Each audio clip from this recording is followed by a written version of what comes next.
इन साथियों, सभी साथियों को मेरा नमस्कार। साथियों, कल यानी 19 तारीख से यूपी बोर्ड की परीक्षाओं का मूल्यांकन शुरू होगा। आप सभी को इस कार्य के लिए हार्दिक बधाई। मुझे पूरा विश्वास है कि सभी शिक्षक पूर्व की भांति मूल्यांकन कार्य में अपना सहयोग करेंगे। लेकिन साथ ही साथ साथियों, एक नोटिस का मैं हवाला दे रहा। एक नोटिस सरकार की तरफ से जारी किया गया और उस नोटिस में वर्ष 2025 की परीक्षा से संबंधित मूल्यांकन केंद्रों को निर्देश दिए गए।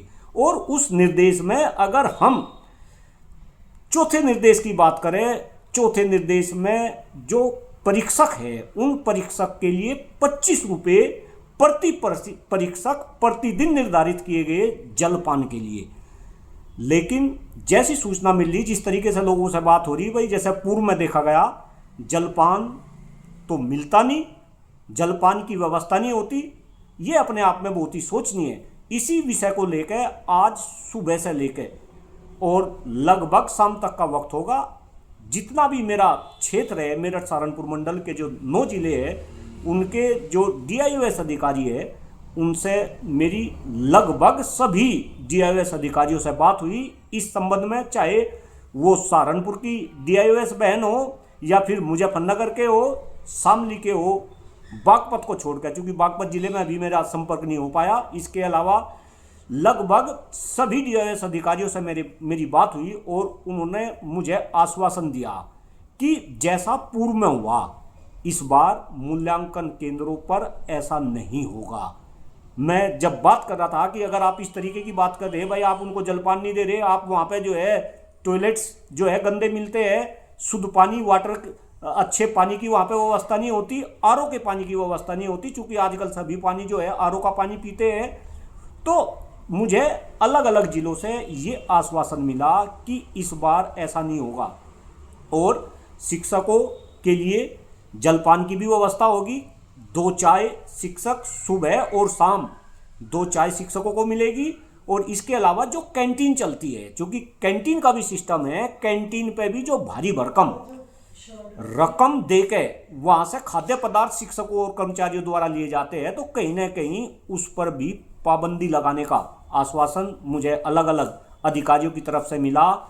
अगर आप कल से जाएंगे मूल्यांकन केंद्रों पे, मैं आशा करता हूं कि जैसा आश्वासन मिला वहां आपको शौचालय साफ मिलेंगे, कमरों के अंदर आपको साफ सफाई मिलेगी। अगर लाइट चली गई, जरा ये भी एक गंभीर विषय है कि लाइट जाती है, जनरेटर की व्यवस्था सरकार करने को कहती है, चूंकि गर्मी पड़ने लगी, लेकिन जनरेटर नहीं चलते। लेकिन सभी मूल्यांकन केंद्रों पर आपको जनरेटर भी चलते हुए नजर आएंगे अगर लाइट जाएगी, यानी कि लाइट की भी चाक चौबंद व्यवस्था होगी। इस आशा के साथ जिस तरीके का आश्वासन आज मेरे क्षेत्र, जो मेरा मेरठ सहारनपुर मंडल का क्षेत्र है, जिसमें मैं लगातार जो है घूमता हूँ, शिक्षकों के बीच में रहता हूँ, उनकी आवाज़ उठाता हूँ, उन सभी मूल्यांकन केंद्रों पर आपको कल कुछ बदला नजर आएगा। साथ ही साथ आप इस बात का भी ध्यान रखें कि अगर इस तरीके की व्यवस्था आपको नहीं मिलती तो कृपा करके आप उसकी सूचना दें, संबंधित अधिकारी को सूचना दें। मेरा नंबर भी सबके पास है, चूंकि सोशल मीडिया के माध्यम से, ग्रुप के माध्यम से सभी साथी मेरे से जुड़ रहे। फिर भी अगर किसी साथी के पास मेरा नंबर नहीं है तो मैं अपना नंबर भी बता रहा, 9871282232। इस नंबर पर आप डायरेक्ट मुझे सूचना दे सकते हैं ताकि आपकी बात को आगे बढ़ाया जा सके।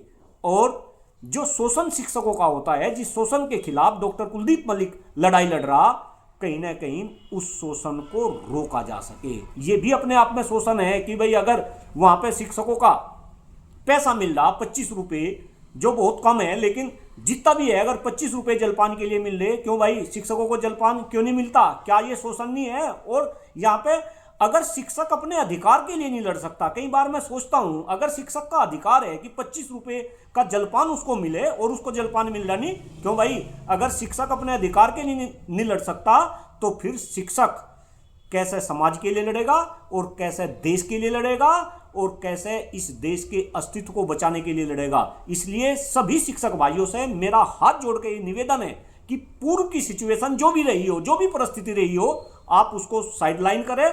लेकिन अभी अगर मूल्यांकन केंद्रों पे किसी भी अधिकारी द्वारा किसी भी रूप में किसी भी शिक्षक का या शिक्षक के ऊपर जो भी वहाँ पे अधिकारी है, जो केंद्र के नियंत्रक है, सह नियंत्रक है, उप नियंत्रक है, अगर उनका किसी भी प्रकार से शोषण किया जा रहा तो कृपा करके मुझसे संपर्क करें, मेरी टीम से संपर्क करें। मैं आपको आश्वासन देता हूं कि हर तरीके से हर प्लेटफॉर्म पे आपकी आवाज़ उठाई जाएगी, क्योंकि अगर इस तरीके का शोषण होता है तो इसमें केवल और केवल जिले के अधिकारी रिस्पॉन्सिबल नहीं है, इसमें मंडल के अधिकारी, मैं यहाँ पे जेडी की बात कर रहा और मैं यहाँ पे जो शिक्षक निर्देशक है मैं उनकी भी बात कर रहा। अगर शोषण होगा तो बात जीडी तक भी जाएगी, बात जो है आगे शिक्षक निर्देशक तक भी जाएगी, बात सरकार के मंत्रियों तक जाएगी, संतरियों तक जाएगी, और हम सब मिलकर शिक्षक के शोषण पर लगाम लगाएंगे, ऐसा मैं आपको आश्वासन देता हूं। और बस आपसे निवेदन करता हूं कि इस संघर्ष में सभी शिक्षक साथी मेरा साथ देंगे। जय हिंद, जय भारत, जय शिक्षक समाज। बहुत बहुत धन्यवाद। Thank you.